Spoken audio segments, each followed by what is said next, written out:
Mtoto wako anasoma shule gani? Kule shuleni anakaa na nani? Hao wanaosoma nao ni wakina nani? Wanazungumza nini? Mtoto wako anapata elimu gani kwa watu wanaoonana nao kwa miaka 7? Na ukumbuke, unafahamu muda wa mtoto wako unaokaa naye wewe na muda anaokaa naye mwalimu. Mwalimu anakaa na mwanao masaa mengi kuliko wewe.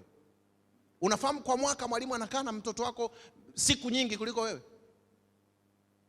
Mwanao anaondoka asubuhi hapa Dar es Salaam saa 12. Shida za usafiri wa gari, anaingia nyumbani saa 2, saa 3. Okay, tuseme anaingia saa 11. Masaa mangapi hayo?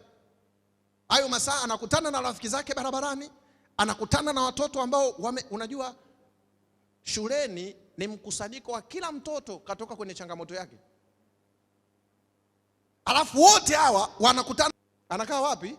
Boarding. Kwa mwaka likizo nyumbani kwako ni mwezi wa 6, mwezi wa 12. Hizi za katikati anasoma mbali.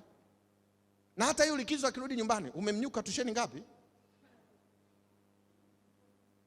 Alafu angalia sasa kibaya ambacho kinanisikitisha, na hichi kinawahusu wengi. Nyumbani hakuna kabisa ratiba ya maombi.